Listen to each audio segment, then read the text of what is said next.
Hello and welcome to A Wheel Thing TV. I'm Dave Canole. This week we are checking out the Ford Everest in the titanium specification. Ford's Everest, this is the replacement for the Territory, the big seller that we've had in the country for the last, 10 plus years.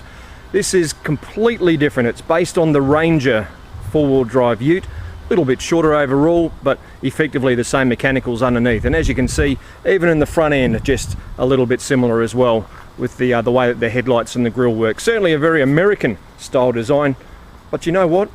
It looks all right. Big 20-inch wheels on this particular car. Look at the size of them. And you know what? They don't look too bad at all.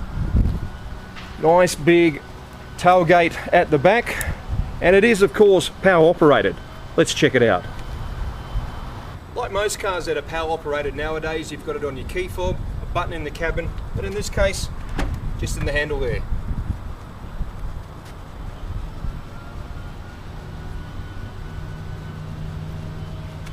And once you've finished loading all your shopping, or maybe sneaking a couple of kids into the back, it's a 7-seater, don't forget.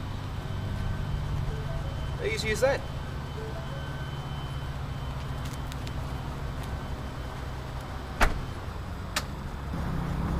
I mentioned it's a 7-seater, you've got room for 3 in the back. It's a 60-40 split fold.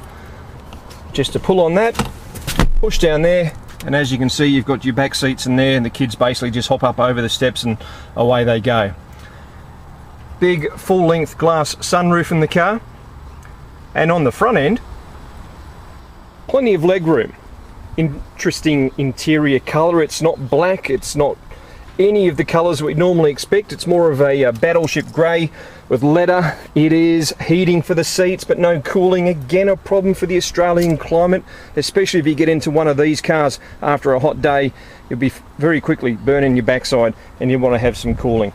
Electric, of course, no problems there. And it is exactly the same, bar the average nameplate over on the far left side, as the dash that you'd find in the Ford Ranger, especially the Wild Track spec. Sunroof controls are very, very simple. It's a matter of opening and closing, and if you want to actually pop the glass bit, you've got these two buttons just there as well. So in regards to the blinds, we'll be pressing this button here.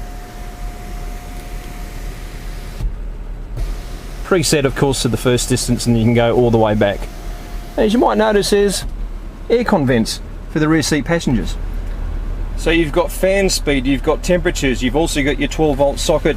And this is handy too if you want to be using a converter plug, of course, but a 230 volt plug, which here in Australia we use 240, of course, in a slightly different design, but you can buy your converter plugs which will work. And of course you've got your little air conditioning airflow thing there. What it doesn't give you is the option of cooling inside a glove box, or even in the center console, for example.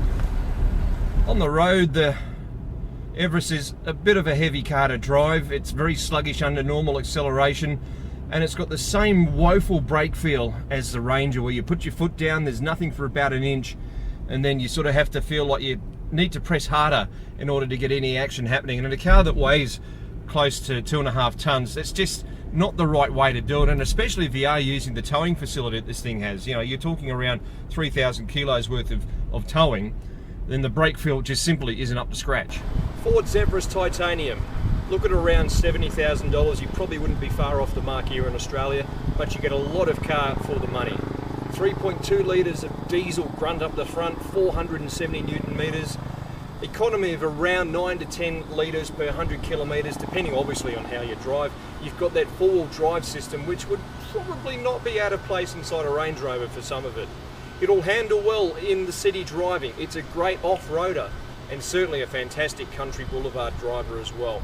You've got a big sunroof, plenty of space inside the car. It is a 7-seater, don't forget, and really a lot of fun to drive no matter what. You've got Ford Sync system for your Bluetooth streaming. You've got USB inputs, all those kind of things come into play as well. And also the touchscreen, so you can use your air conditioning controls rather than pressing the buttons, which in all honesty are ergonomically not in the ideal spot. You've got plenty of vision all round.